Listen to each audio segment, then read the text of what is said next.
खुलुमबाय स्टुडिअ दं आं राजीव बसुमतारी आरो बे समाव नोंथांमोननि गेजेराव लानानै फैदों आसाम विधानसभा बिसायख'थि जा बिटिसिनि राजखान्थिनि फोथाराव दुंहाव बार बारदों।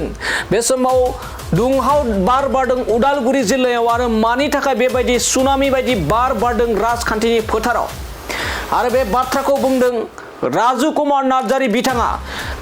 दुलाराय बर' फरायसा आफादनि बारग' आफादगिरि दिपेन बर' बिथाङा जाय खालिनिफ्राय प्रमद बर'नि दैदेननाय इउपिपिएल राजखान्थि दोलोआव जगदान जादों बै साननिफ्रायनो उदालगुरि जिल्लायाव इउपिपिएलनि मोनसे बारहावा एबा दोहौ फैनायखौ बयबो मिथिगौ, जेराव लोब लोब रायजो राजाफोरा दिपेन बर' बिथांनि जा इउपिपिएलआव जगदान जानाय बे जगदान जानाय हाबाफारियाव रोजा रोजा रायजो राजाफोरा बाहागो लानानै बिथांखौ बरायदों आरो जेरावखि जाया बिथाङा बिजाथि गसङा मानो दिपेन बर' बायदि सासे गोख्रों दैदेनगिरि हारिनि माहारिबादनि खामानि मावग्रा दिपेन बर' बिथांखौ देरहा होथारगोन होननानै गोबां लाइमोनफोरा गोबां आइजोफोरा बे समाव बिखाफोर दानानै जानजि खाफ्रायनायखौ नोंथांमोना नुनो मोननाय जादों आरो दिपेन बर' बिथाङा इउपिपिएल दोलोआव जगदान जानाय लोगो लोगोनो उदालगुरि जिल्लानि जा इउपिपिएल राजखान्थि दोलो बेयाव बारहावा बारदों, बेयाव सुनामि बायदि बार बारदों।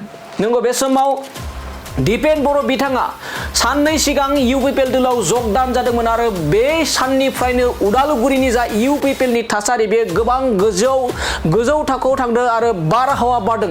बे बाथ्राखौनो थांखिनानै बाथ्रा बुंदों इउपिपिएल मिरु इउपिपिएलनि गाहाय नेहाथारि राजु कुमार नार्जारी बिथाङा। दानिया फैदो बिदिब्ला इउपिपिएलआव जगदान जानाय दिपेन बर'नि सायाव माबोरै बाथ्रा बुंदों राजु कुमार नार्जारी बिथाङा, बिथांनि बुंनायखौ नोंथांमोननि गेजेराव लाना फैनि।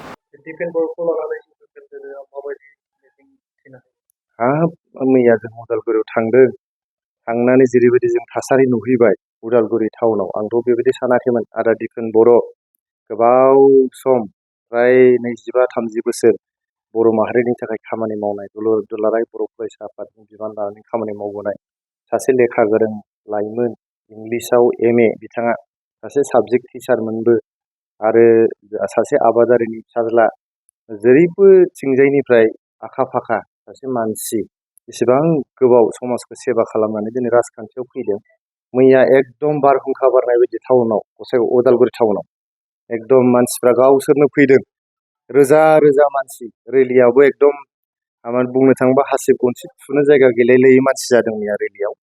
पार्टि अफिसनिफ्राय जे मिटिं जानाय भेनु बेसिम एकदम लोब लोब रोजा रोजा मानसि आरो जे पार्टि जानाय भेनु बेयावबो रोजा रोजा मानसि। बिथाङा जइन जादों फ्राय 1थासोआव, फ्राय 9:30 10थासोनिफ्रायनो मानसिफ्रा बेंफार दामनानै मोसागासिनो दं फोथाराव, रोजा रोजा मानसिया।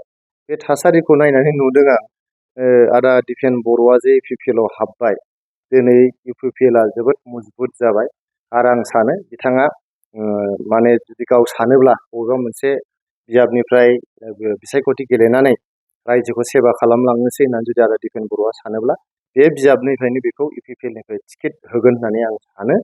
आरो जेखि बिजाबनिफ्राय बिथाङा गेलेया मानो, बिथाङा जिहेतु मोनसे जायगानियावल' खामानि मावाखै, सारा आसाम, सारा बिटिआर, सारा इन्डिया बर'फोरनि थाखाय बिथाङा खामानि मावदों। बर'ल' नङा, बिभिन्न जाथि जन'गस्थिनि थाखाय बिथाङा खामानि मावदों। जेखि बिजाबाव गेलेया मानो दिपेन बर'आ देरहालांनाया एकदम खाथां।